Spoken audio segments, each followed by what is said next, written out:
গবেষণাগারে বিস্ফোরণে মৃত্যু হলো এক গবেষকের। দুর্গাপুরের এনআইটিতে গবেষণাগারে বিস্ফোরণ হয়। দিল্লির সাফদারজং হাসপাতালে অধ্যাপকের মৃত্যু হয়। মেকানিক্যাল ইঞ্জিনিয়ারিং এর অধ্যাপক ইন্দ্রজিৎ বসাকের মৃত্যু হয়েছে। গত মঙ্গলবার থার্মিট ওয়েল্ডিং এর নিয়ে গবেষণার সময় বিস্ফোরণ ঘটে। সেই সময় কেমিক্যাল ছিটকে ঝলসে যান অধ্যাপক এবং এক ছাত্র। আহত অবস্থায় দুজনকেই প্রথমে ভর্তি করা হয় দুর্গাপুর বেসরকারি হাসপাতালে। অধ্যাপকের অবস্থার অবনতি হওয়ায় এরপর দিল্লি নিয়ে যাওয়া হয় এয়ার অ্যাম্বুলেন্সে। দিল্লির হাসপাতালেই আজ অধ্যাপক ইন্দ্রজিৎ বসাকের মৃত্যু হয়েছে।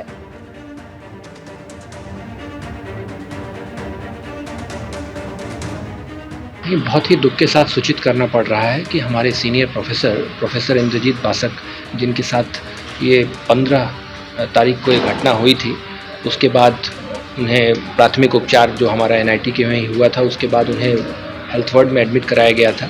लेकिन फिर वहाँ से और बेहतर उपचार के लिए हम उन्हें सफदरजंग अस्पताल दिल्ली ले गए थे, जहाँ पे सारी चीज़ें बहुत अच्छी चल रही थी और सर के वाइटल्स भी काम करना कुछ शुरू कर दिए थे और हमें काफ़ी उम्मीद थी।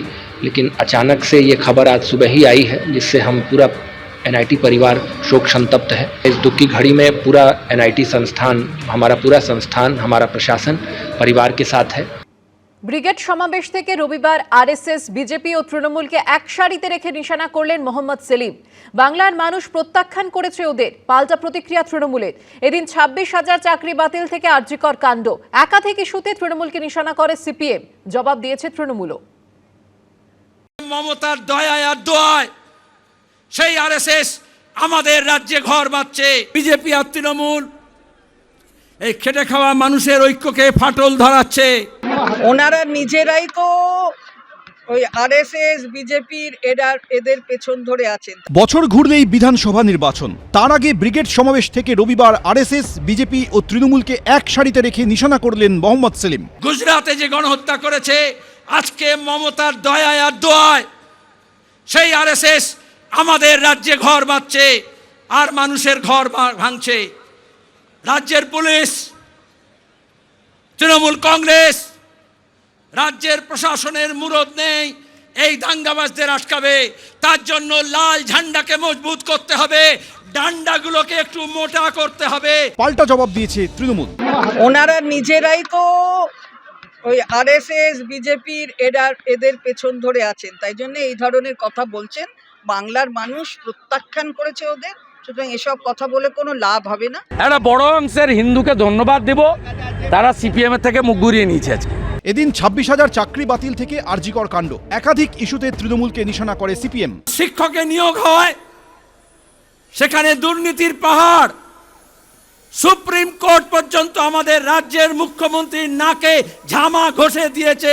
26,000 জনের চাকরি গিয়েছে। আরজি করে ওই পিজিটির কিভাবে নৃশংসভাবে খুন হলো, ধর্ষণ হলো, আর কেন্দ্র রাজ্য সরকার উভয় মিলে ঠিক করলো কলকাতা পুলিশ আর সিবিআই এক লাইনে দাঁড়িয়ে গেল, বলল আইনে বিচার হবে না, লাইনে চলবে। মমতা বলেছে 75-25, আর ওদিকে আরএসএস বিজেপি বলেছে ওই 75-এর মধ্যে 25 আমাকে দিলেও ভালো হবে।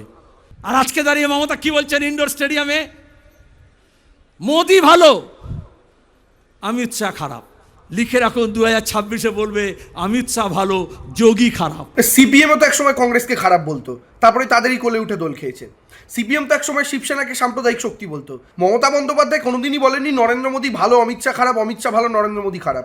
মমতা বন্দ্যোপাধ্যায় দেশের প্রধানমন্ত্রী হিসাবে নরেন্দ্র মোদীর কাছে কমপ্লেন করেছেন যে আপনি আপনার স্বরাষ্ট্রমন্ত্রীকে সামলান, কারণ সেই ব্যক্তি একটা রাজ্যের সুরক্ষা নিয়ে পর্যন্ত ছিনিমিনি খেলছে শুধুমাত্র নিজের রাজনৈতিক স্বার্থকে চরিতার্থ করতে।